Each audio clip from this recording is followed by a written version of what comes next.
How's everybody doing today?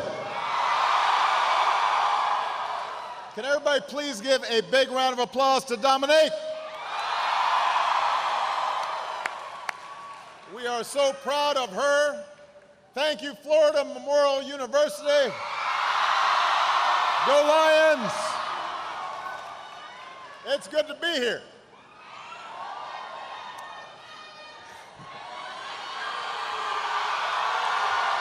Love you back.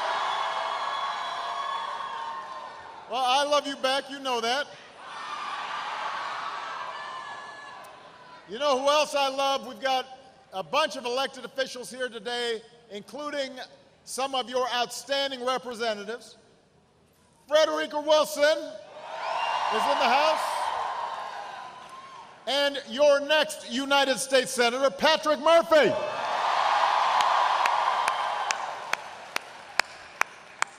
So if you have a seat, feel free to sit down. If you don't have a seat, don't. Just make yourself comfortable, because I got some things to say here.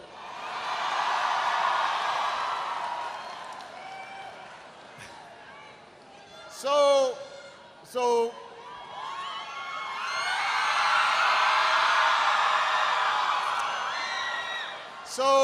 this will be probably one of my last visits to Miami as president. No, don't worry. Don't worry, I'm going to come back, but I won't be president so I can have more fun. But this is how things work in a democracy. I'll talk about that later, too, how things are supposed to work in a democracy. Michelle and I only get an 8-year lease on the White House.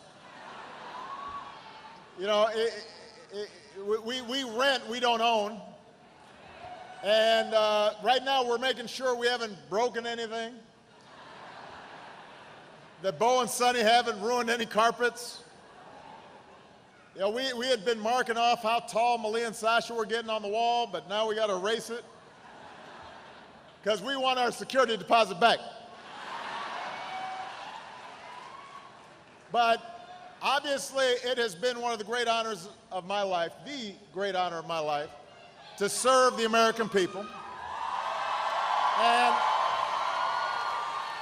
And look, the truth is I couldn't have done it without Florida. Florida's always been good to us.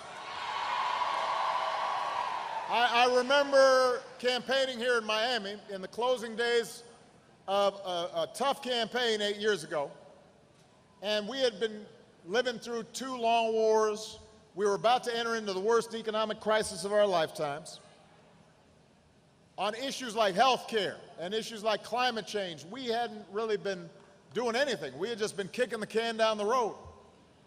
And I told you then when I was campaigning, I told you I wasn't a perfect man and I wasn't going to be a perfect president, but I told you I would work as hard as I could every single day on your behalf, that I would fight for you to make life a little bit easier for working families all across this country.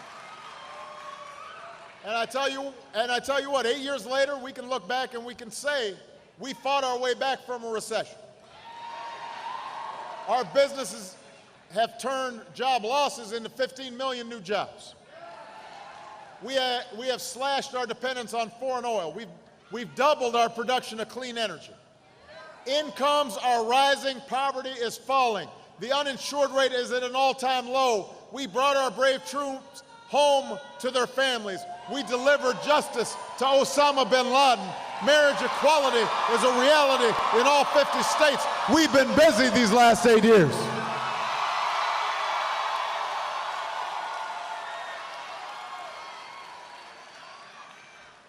By every measure, our country is stronger and more prosperous than when I came into office. But all that progress is at stake if we don't do the right thing these next 19 days. I know there's some folks who are talking about how terrible America is. But you know what? I've been to all 50 states as your president. And see how great America is right now. I see folks working hard, starting their own businesses. I see teachers reaching into their own pocket to make sure our kids are getting the education that they need. I see doctors serving the poor and coming up with new cures. I see our men and women in uniform, our cops and first responders running towards danger, working to keep us safe. I see the patriotism of young activists who are troubled when things don't go the way they should and call on us to live up to our highest ideals.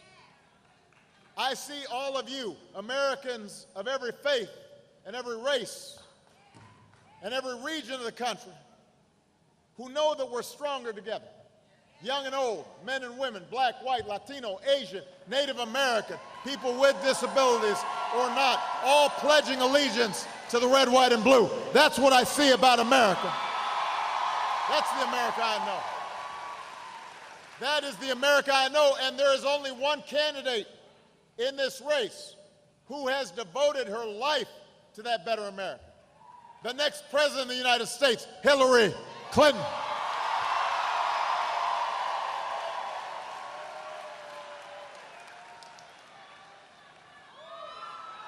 Now, hold on. See, that's one of the things I love about Florida. It's always a rowdy crowd. Here's the good news. You don't have to wait until November 8th to send Hillary to the White House.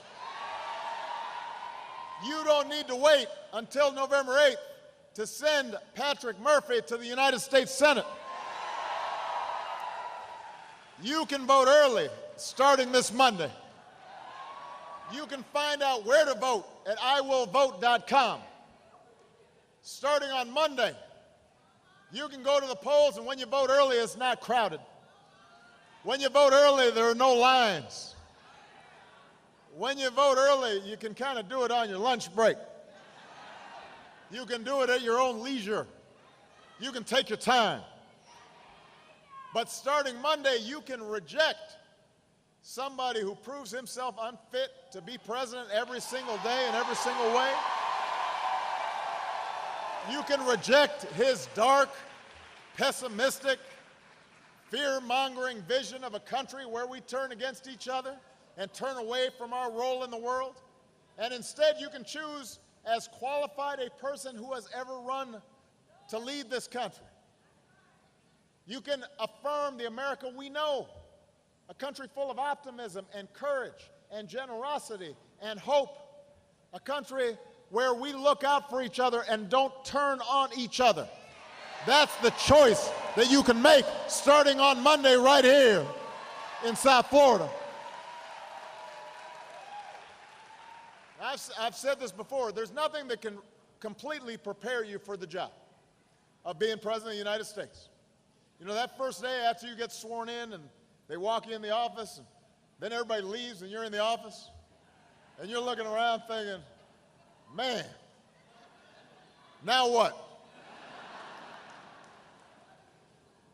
But here's the thing, Hillary Clinton, she's been a first lady, she's been a senator, she's been my Secretary of State, she's been in the room when tough decisions were made. She knows how those decisions can affect a veteran or a soldier or a kid who needs a great education or a worker who's fighting for a good job or a raise or a decent retirement. And I will tell you, even in the middle of crisis, she is calm and cool and collected. And she's listening to people. And she's treating everybody with respect. And here's the thing about Hillary, no matter how tough the odds, no matter how much people try to knock her down, no matter how mean folks can be, she doesn't point fingers, she doesn't complain, she doesn't whine. She just works harder. And she gets the job done. And she never, ever, ever quits. And that's why I know she can be a great president of the United States of America.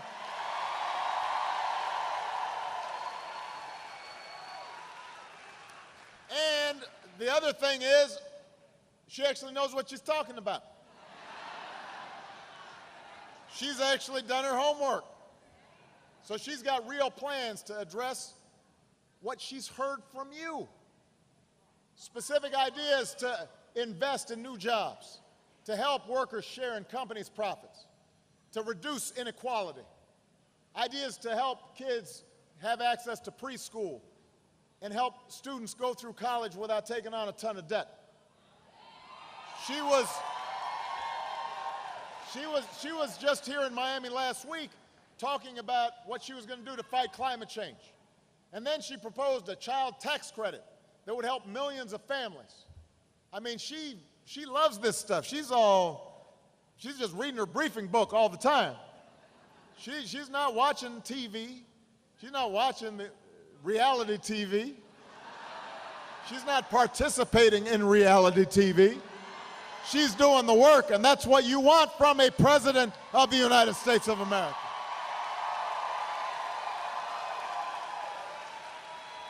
Now, she is not going to be able to do it alone, so we also have to have outstanding members of Congress.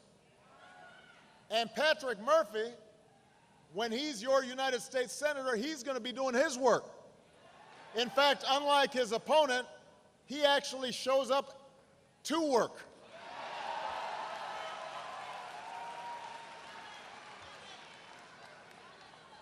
Unlike his opponent, he didn't try to defund Planned Parenthood. He made sure that women could make their own health care decisions. Unlike his opponent, he didn't walk away from Florida's Hispanic community when the politics got tough. He fought for comprehensive immigration reform and a pathway to citizenship. Unlike his opponent, Patrick actually believes in science and believes in the effects of climate change. Just the other night in their debate, Marco Rubio did not accept that sea levels are rising, and if you're watching TV or you are going down some of the blocks right here in Miami in the middle of a sunny day and you see the ocean coming up through the streets, how can you deny what is right in front of you? I thought he was from Miami.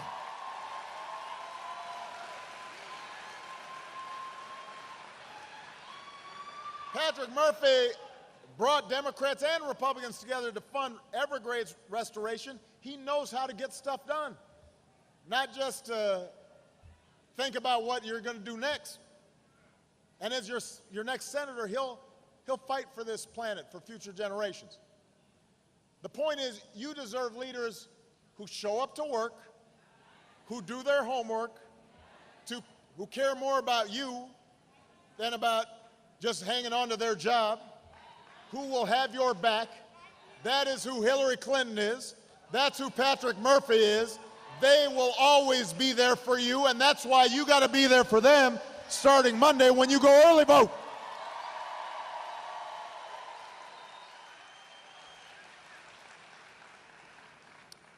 And in contrast, you got Donald Trump. Oh, don't boo, vote. Don't, booing doesn't do any good. Vote and get your friends to vote. Get Uncle Joe to vote. Get Pookie to vote. And Javier to vote. Vote. Don't boo. Trump can't hear you from here, but he can hear you when you go to the ballot box and vote.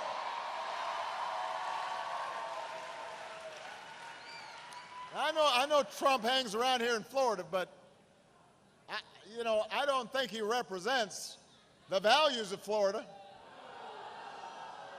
Here's a guy who repeatedly stiffs small business owners and workers who've done work for him. In fact, he thinks that's smart. Just don't pay him, and then let him try to sue. This is a guy who doesn't release his tax returns. First presidential candidate in decades who won't release his tax returns. And it's either because he's not as rich as he says he is, Or, as he admits, he hadn't paid federal income taxes in years. And he says that's smart. He thinks you're suckers for doing what you're supposed to do. But it's not smart not to pay your taxes. All that means is, unlike the rest of us, despite everything that America's given to him, he doesn't feel obliged to give back a single dime to help our troops or our veterans or to make sure that young people get help going to college. You know, he keeps on talking about wanting to make America great.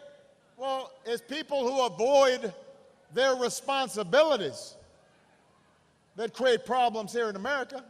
He's not part of the solution, he's part of the problem. And if you really believe that a guy who spent 70 years on this earth showing no regard for working people is suddenly going to be the champion of working people, then I guess that's your guy. But if you want leaders who actually value hard work, respect working Americans, who want higher wages and better benefits and a fair tax code, who want equal pay for equal work for women, then you should vote for Hillary Clinton and you should vote for Patrick Murphy. And if you want somebody who's going to actually keep your family safe in a dangerous world, then the choice is even clearer. Hillary will see to it that our troops finish the job of defeating ISIL. They are going after them right now as we speak. And she'll do it without resorting to torture or banning religions from our country. She's got the temperament and the knowledge, the steady hand to be the next commander-in-chief. And meanwhile, you got Donald Trump insulting POWs, attacking a Gold Star mom, talking down our troops and our veterans, praising dictators, telling our allies we might not stand by them if they don't pay up. I agree with the U.S. Senator, a Republican, who a while back said that we can't afford to give the nuclear codes of the United States to an erratic individual. By the way, you know who said that? Marco Rubio. He also called Donald Trump a dangerous con artist who has spent a career sticking it to working people.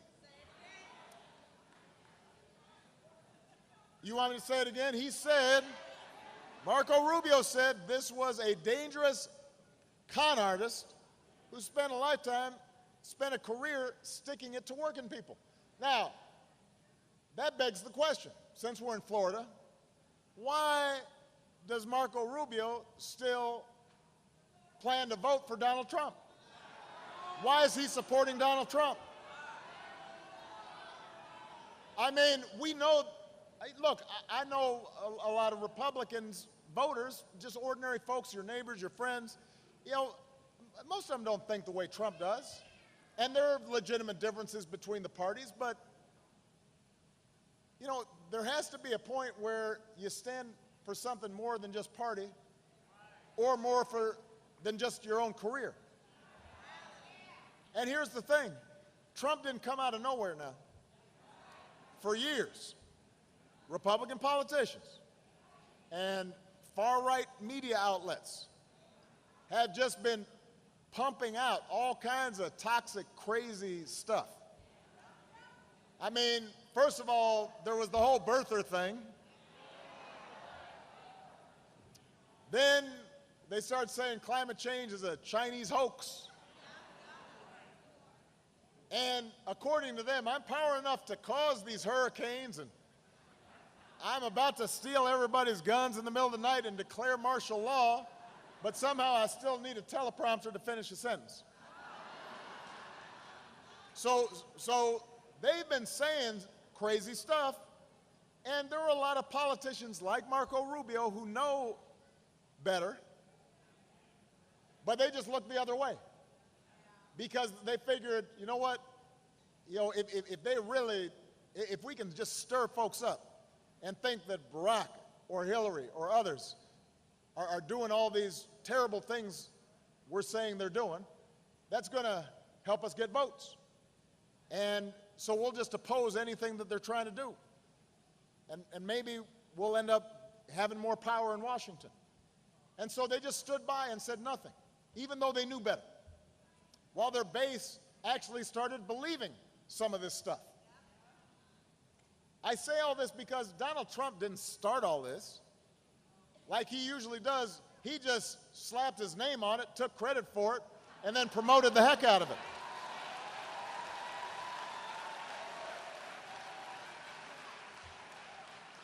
Now, over the last couple of weeks, after those videos came out on that bus, there were a number of Republican politicians who walked away from Donald Trump. Apparently, a tape where a presidential candidate brags about actions that, if you hear what he's saying, qualify as sexual assault. Apparently, that was the deal breaker for him. Or at least his poll numbers dropping after the tape came out was the deal breaker for him. I mean, last night, did you hear Trump tried to run away from comments that are on a recording? And the audience started laughing when he said, I really respect women. Did you see that? But here's my question. My question is, why would it take this long for Republican senators and Republican congressmen and Republican governors and state reps and state senators, why would it take you this long to figure out that Donald Trump shouldn't be president? If you've made a career of idolizing Ronald Reagan, then where were you when your party's nominee for president was kissing up to Vladimir Putin, the former KGB officer?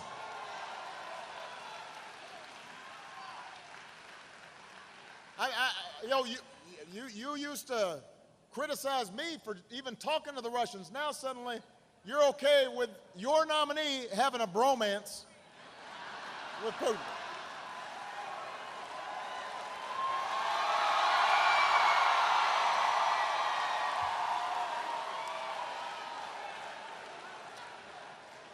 If you come from a family of immigrants, like almost everybody here does unless you're Native American, where were you when your party's nominee for president called immigrants criminals and rapists? If you say you love the Constitution, in fact, you say, oh, Obama's overreaching with his executive actions, he's violating the Constitution, should be impeached. But then you stand up and nominate and support a guy who says that he would silence reporters, jail his political opponent in the middle of a debate, deport whoever he wants. I mean, I assume you've got some familiarity with the First Amendment and the Fifth Amendment and the 14th Amendment. Why weren't you offering him your pocket constitution like Mr. Khan did?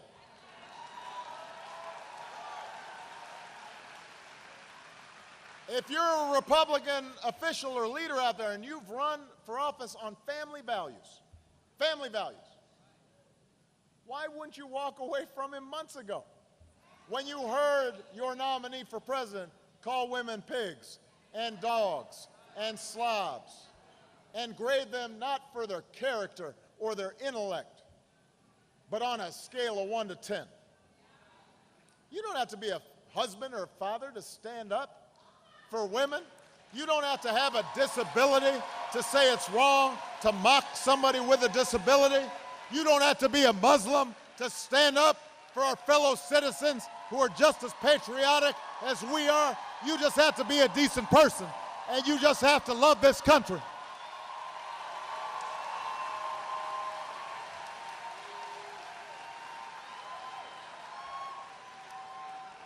So I don't give a lot of credit for folks who are just now trying to walk away from Trump. Although I will say I'm even more confused by Republican politicians who still support Donald Trump. Marco Rubio is one of those people. How does that work? How can you call him a con artist and dangerous and object to all the controversial things he says and then say, but I'm still going to vote for him? Come on, man. Come on, man. That, you know what that is, though? It is the height of cynicism.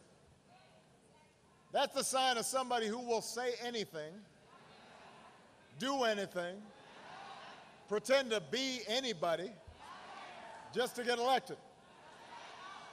And you know what? If you're willing to be anybody just to be somebody, then you don't have the leadership that Florida needs in the United States Senate. That's not the leadership you need. That's why you got to vote for Patrick Murphy. That's why you got to vote for Hillary Clinton. That's why you got to start voting early on Monday and go to iwillvote.com. Because let me tell you, there's only one way we lose this election, just one, if we don't turn out to vote. Only way. We got to do it big. We got to leave no doubt.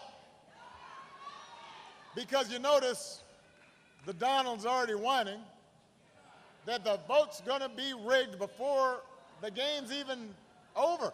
We're just starting to vote now. He's already like, oh, the game's rigged. Except today he said, of course, it's not rigged if I win. I mean, this, you know, and by the way, I will say, all the Republicans have, not all, but most, have acknowledged there's no way to rig an election in a country this big. I don't know if Donald Trump's ever been to an actual polling place where you have Democrats and Republicans who are in charge of taking the votes. But, you know, he doesn't even worry if what he says is true. This is just about him worried that he's losing. Which means he really doesn't have what it takes to hold this job, because I will tell you, there's a lot of time in this job where things don't go your way. And when you suggest, but I've made this point before, I want to repeat it here. This is more than just the usual standard lie. Because when you suggest rigging or fraud without a shred of evidence, when last night at the debate, Trump becomes the first major party nominee in American history to suggest that he will not concede despite losing the vote, and then says today that he will accept the results if he wins, that is not a joking matter. No, I want everybody to pay attention here. That is dangerous. Because when you try to sow the seeds of doubt in people's minds about the legitimacy of our elections, that undermines our democracy. Then you're doing the work of our adversaries for them. Because our democracy depends on people knowing that their vote matters. That those who occupy the seats of power were chosen by the people. Even when your preferred candidate loses, even when you are the one who's running and you lose, you've got to see the bigger picture and say that here in America, we believe in democracy and we accept the will of the people. So I'm telling you, Florida, your vote does matter. Your vote does count. And this whole notion of voter fraud, listen, one study shows that out of 1 billion votes cast, there were 31 proven cases of voter fraud. 31 out of a billion. You are luckier to get, you are much likelier to get struck by lightning than to have somebody next to you commit voter fraud. You'd win the Powerball.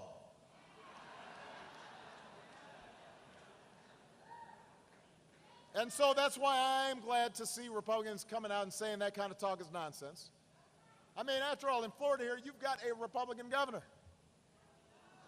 Well, don't boo. Booing gets you nowhere. You got Republican governors in battleground states like Ohio and North Carolina and Georgia and Nevada and Iowa and Texas and Arizona. Are they all in on this rigging? They're not going to rig the election for Hillary Clinton. Even Marco Rubio says there's no rigging of the vote, which I'd like to give him credit for, except he's refuting the dangerous and unprecedented claims of a candidate he says he's still going to vote for, which just gives you one more bit of proof that Marco seems to just care about hanging on to his job. Patrick Murphy cares about you. Listen, I've lost an election before. It is no fun. Winning's better. But when you lose, you congratulate your opponent. And you look inside yourself and you figure out, what did I do wrong? And then you work harder and you try to win the next time. That's how democracy works. That's what real leaders do. Democracy is a challenge, and it's supposed to be. But you can't just look out for yourself and look out for your own best interests. You got to look out for America's best interests. Not just when it's easy, but when it's hard. And that's what Patrick Murphy understands. That's what Hillary Clinton has done her entire life.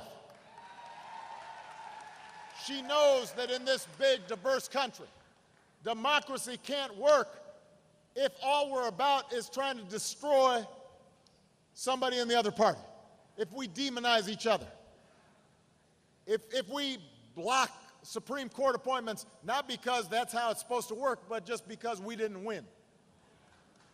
She knows that issues aren't black or white, that progress requires compromise.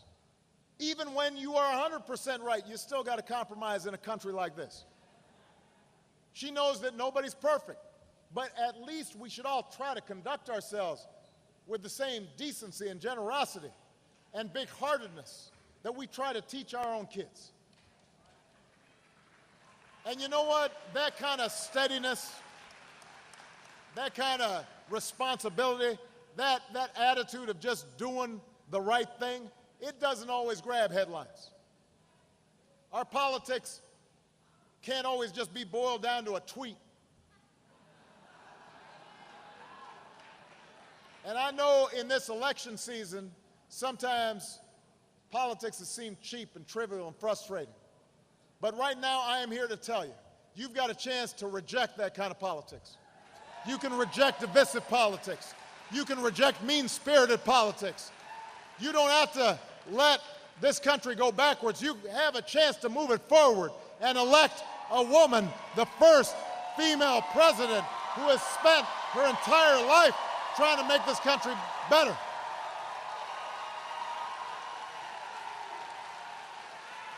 Somebody who's worked hard even when she's fallen short. Somebody who works hard even when she's attacked. That's got guts. That's got courage. So don't fall for the easy cynicism that says your vote doesn't matter. Don't believe that notion that all politicians are the same. That's what Hillary's opponent wants you to think. So you lose faith. So you give up. So you stay home. Don't do that. Because I promise you, your vote does matter. And if you have any doubt, ask the 20 million people who've got health care today that didn't have it before you voted. Ask the Marine who can serve this country without hiding the husband that he loves. Ask him if your vote matters. Ask the auto worker who saw his factory go dark but now is working a double shift. Find out from him if your vote matters.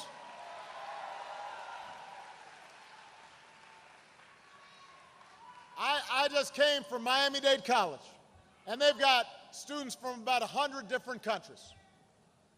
Ask all those young immigrants, those DACA kids who've earned an opportunity to stay and study and become doctors and lawyers. Young people just like Dominique, just as talented as Malia and Sasha, who now have a chance to contribute to this country that they love just as much as anybody. Ask them if your vote matters. They know it does.